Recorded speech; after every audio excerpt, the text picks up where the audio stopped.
안녕하세요. 김정호의 경제TV. 오늘은 경제 위기 가능성에 대해서 말씀드리겠습니다. CDS 프리미엄 장단기 금리 역전 같은 내용들입니다. 윤석열 정부는 참 지지리 복도 없는 것 같습니다. 출발부터 시장 상황이 심상치가 않습니다. 환율, 주가, 물가 모두 야단이 났습니다. 6월 18일 현재 원달러 환율은 1292원, 연초 1월 3일에 1192원에 비해서 8.4%가 올랐습니다. 원화의 가치로 따지면 7.8%가 떨어진 겁니다. 아마도 이 한인이 열심히 방어를 하고 있을 텐데, 그러니까 그나마 이 정도지 그냥 놔두었으면 아마도 1300원 그냥 휘딱 넘어갈 것 같습니다. 주가는 더 한숨이 나오지요. 6월 20일 2시 현재 코스피가 2386이에요. 1월 3일날 2988이었는데 20%나 빠졌습니다. 미국 연준이 더욱 돈줄을 조이겠다고 하니 아마도 앞으로 더 떨어지면 떨어졌지 오를 가능성은 별로 없어 보입니다.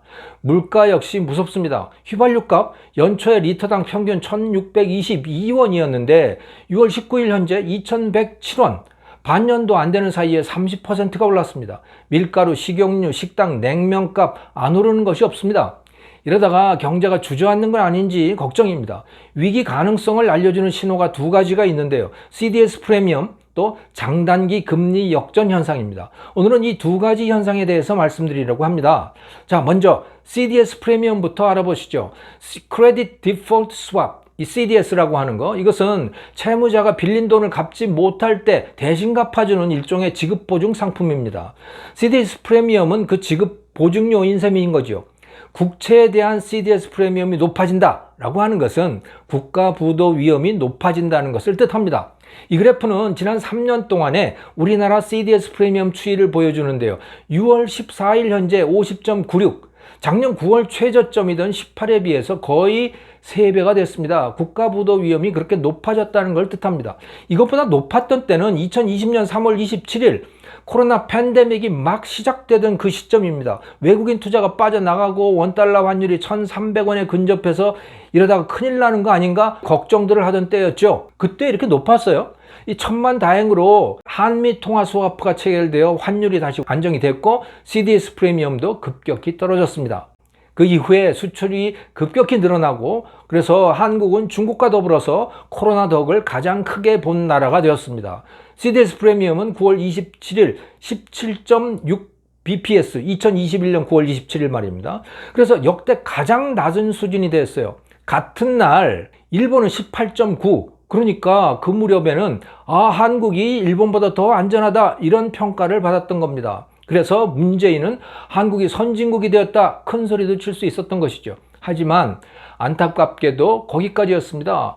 그 이후로 CDS 프리미엄이 계속 올랐어요. 그래서 2022년 6월 14일, 올해 6월 14일에는 51까지 온 겁니다.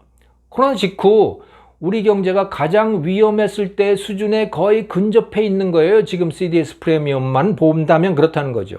그런데 이것은 우리나라가 유독 심하기 때문에 더 신경이 쓰입니다.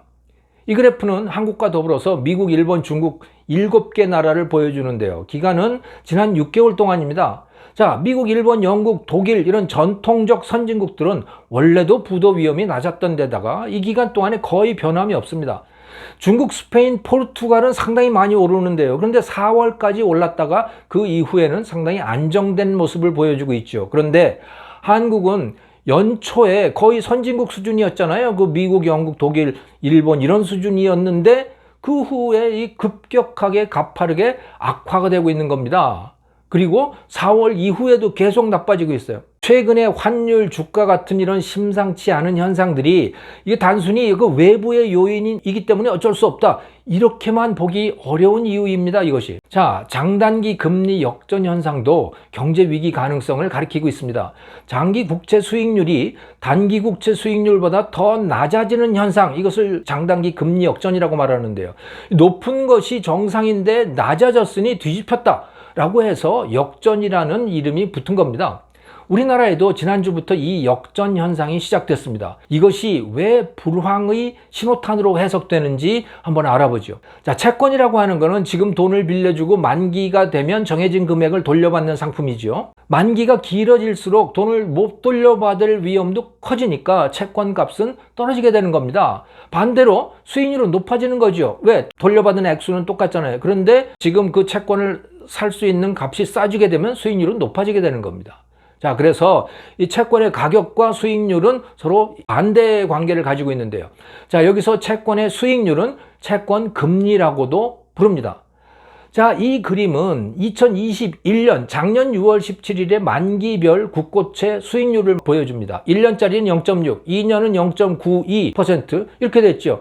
그러니까 1년보다 2년 만기 채권의 수익률이 더 높아요. 뭐 당연한 것이죠. 10년 만기 국고채 수익률은 2.12%로 상당히 높습니다. 이것이 정상입니다. 자, 장단기 금리 역전이란 만기가 긴 채권의 수익률이 오히려 더 낮아지는 현상을 말합니다. 자, 이걸 보세요. 이거는 2022년 올해 6월 17일 국고채 수익률 커브인데요. 1년짜리, 2년짜리 금리는 정상입니다. 즉 2년짜리의 금리가 더 높죠. 3년짜리부터는 그런데 2년짜리하고 별로 차이가 없어져요. 그러다가 5년짜리부터는 오히려 역전이 일어납니다. 5년짜리 금리가 3.86인데요. 10년짜리는 3.80으로 오히려 더 떨어지죠. 20년, 30년 이렇게 만기가 길어질수록 수익률은 더욱더 낮아지고 있습니다. 정상이라면 어떻게 돼야 된다고요? 더 높아져야 되는 거예요. 만기가 길어질수록. 작년 6월 17일에는 그랬습니다. 근데 지금 올해 6월 17일은 이게 역전이 일어나게 된 겁니다. 5년짜리부터. 금리 역전 현상은 경제 위기의 전조로 받아들여지는데요. 미국 연방은행 보고서에도 장단기 금리 역전이 경기 침체에 대한 예측력이 뛰어나다 이렇게 인정을 하고 있습니다. 이 그래프는 장기채 금리에서 단기채 금리를 뺀 숫자를 보여줍니다. 이것이 0보다 작다면 장단기 금리가 역전이 된 것이죠. 자, 이 그래프에서 빨간색 동그라미를 해놓은 부분, 요게 역전이 일어나고 있는 시기입니다. 그리고 회색으로 칠해져 있는 긴 바로 되어 있는 거 있죠. 요게 바로 불황 기간을 나타냅니다. 자, 여기서 동그라미가 5개 있죠. 5번의 역전 현상이 있었는데 그때마다 2년이 되기 전에 심각한 불황이 찾아왔습니다. 우리나라에서도 똑같은 일이 벌어질지 정확히 예측할 수는 없지만 예의주시할 필요는 분명히 있습니다. 그 이유가 뭘까요? 수익률이 낮아진다는 것은 가격이 높아지는 것을 뜻하는 거죠. 채권 가격이. 즉 10년 만기 채권 수익률이 5년 만기보다 더 낮다라고 하는 것은 10년짜리 채권의 가격이 5년짜리보다도 더 비싸진다는 말이에요. 그것과 불황은 무슨 관계일까요? 자, 채권은 가장 안전한 투자이라는 것을 기억하셔야 됩니다. 즉 머지않아 주식 같은 이런 위험 자산에 대한 투자, 이게 수익이 날 것 같지 않다, 오히려 손해를 볼 것 같다, 이렇게 예상이 되면요 국채 가격이 올라가게 되어 있어요. 왜냐하면 상대적으로 매력이 커지기 때문인 것이죠. 투자자들이 조만간 불황이 닥칠 거라 예상을 하면 이 장기 채권의 가격이 올라가게 되고, 그러니까 수익률은 떨어지게 되는 겁니다. 자, 이제 우리나라 국채 시장에서 장단기 금리 역전이 시작이 됐고, 정확히 언제일지 모르지만 불황, 경제 위기가 닥칠 수가 있습니다. 환율 급등, 실업 증가, 대규모 부도 사태 같은 것들입니다. 우리나라의 장단기 금리 역전은 아주 최근 현상입니다. 이 그래프는 5년짜리와 10년짜리 국채 수익률이 어떻게 변해왔는지를 보여주는데요. 파란색은 5년짜리, 빨간색은 10년짜리입니다. 대부분 파란색이 빨간색 그래프보다 그 밑에 있죠. 즉 5년 만기 국채 수익률이 10년짜리 국채 수익률보다 더 낮았다는 말입니다. 그런데 이것이 이 격차가 점점 줄어들더니 6월 달에 들어서는 거의 겹치지요. 바로 이때 역전 현상이 일어난 겁니다. 올해 6월에. 자, 6월 상황을 확대해 보면 이 그래프입니다. 11일까지는 파란색이 아래에 있었어요. 근데 이것이 13일부터 뒤집히죠. 5년짜리 채권 수익률이 10년짜리보다 더 높아졌고 그 폭이 지금 계속 확대되어 가는 중입니다. 5년짜리부터 확실하게 금리 역전 현상이 자리를 잡아가고 있는 것 같습니다. 다른 나라들은 어떨까요? 우리나라와 미국, 일본, 중국, 대만 4개 나라를 비교해 봤는데요. 이 파란색 선을 여기서 보시죠. 한국은 5년 만기 국채부터 역전 현상이 나타나죠. 근데 미국의 경우에 3년 만기 국채부터 역전이 되는데 근데 그 정도가 그렇게 심하지는 않습니다.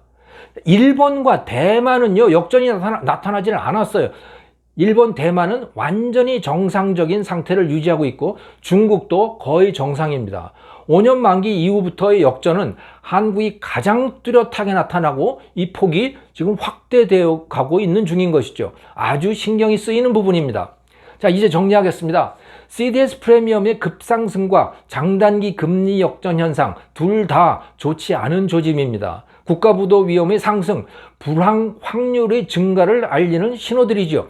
이것에 대한 대비는 기초 체력을 다지는 일부터 시작을 해야 될 겁니다. 문재인 정권은 5년간 너무 엉망으로 살았어요. 이 경제정책이.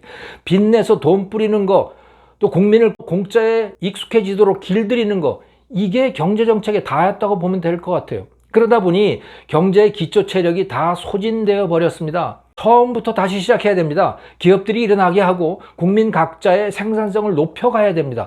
이것이 바로 경제 성장이에요. 하지만 이건 모두 고통스러운 과정이죠. 빚을 내서 돈을 푸는 정책 이제 폐기해야 됩니다. 체력이 소진되어 가는데 진통제를 놓는 격이에요. 오히려 문제를 더욱 악화시킬 뿐이죠. 문재인 5년간 엉망이 된 이 경제, 공짜에 길들여진 국민의 습관을 털어낼 때입니다. 그것이 위기를 방지하기 위한 유일한 대책이라고 저는 봅니다. 김종호의 경제TV였습니다. 감사합니다.